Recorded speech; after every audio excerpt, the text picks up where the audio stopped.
అమరావతి రాజధాని పునర్నిర్మాణ పనుల ప్రారంభ సమయం ఆసన్నమైంది. రేపు ప్రధాని నరేంద్ర మోడీ అమరావతి పనులకు శంకుస్థాపన చేయనున్నారు. రాష్ట్ర ప్రభుత్వం ప్రతిష్టాత్మకంగా ఏర్పాటు చేస్తోంది. దాదాపు 5 లక్షల మంది జనాలు వస్తారని అంచనా వేస్తోంది.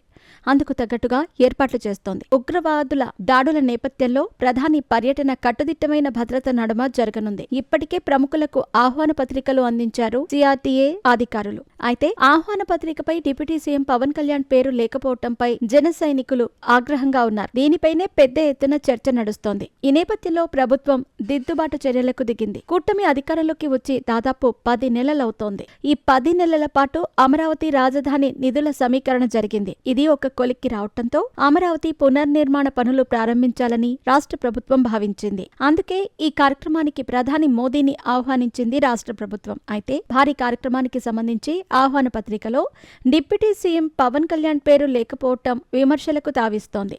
దీనిపై జన సైనికులు ఆగ్రహంగా ఉండగా వైసీపీ శ్రేణులు ప్రచారాస్త్రంగా మార్చుకుంటున్నాయి. సోషల్ మీడియాలో రకరకాల పోస్టులు వెలిశాయి. దీనిపై అప్రమత్తమైన సిఆర్టీఏ అధికారులు దిద్దుబాటు చర్యలకు దిగారు. ఆహ్వాన పత్రికలో డిప్యూటీ సీఎం పవన్ కళ్యాణ్ పేరును సైతం జత చేశారు.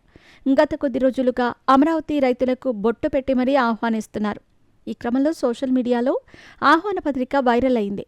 అందులో పవన్ కళ్యాణ్ పేరు లేకపోవడంతో అభిమానులు మనస్తాపానికి గురయ్యారు.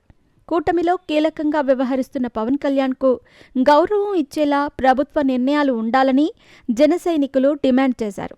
కూటమి అధికారంలోకి రావటానికి పవన్ కళ్యాణ్ కీలకమైన విషయాన్ని గుర్తు చేసుకోవాలన్నారు. దీంతో ఇది వివాదంగా మారింది. మరోవైపు మాజీ మంత్రి పేర్ని నాని సోషల్ మీడియాలో సెటైరికల్ పోస్ట్ పెట్టారు. ఆహ్వాన పత్రిక ఫోటోను పెట్టి ఇక్కడ ఏదో ఒకటి మిస్సింగ్ అంటూ కామెంట్స్ చేస్తూ సోషల్ మీడియాలో పోస్ట్ చేశారు. ఇది విపరీతంగా వైరల్ అయ్యింది. అనవసరంగా వైఎస్ఆర్ కాంగ్రెస్ పార్టీకి అస్త్రం అందిస్తున్నారని జన సైనికులు టీడీపీపై ఆగ్రహం వ్యక్తం చేశారు. అయితే ఇప్పటి వరకు అందిన ఆహ్వాన పత్రికలతో పాటు కొత్తగా మరికొన్ని ఆహ్వాన పత్రికలను ముద్రించారు. అందులో ప్రధాని నరేంద్ర మోడీ, సీఎం చంద్రబాబుతో పాటు డిప్యూటీ సీఎం పవన్ కళ్యాణ్ పేరును ప్రచురించారు. దీంతో జన సైనికులు శాంతించారు. మరోవైపు వైఎస్ఆర్ కాంగ్రెస్ పార్టీ శ్రేణుల తీరుపై జన సైనికులు ఆగ్రహం వ్యక్తం చేస్తున్నారు.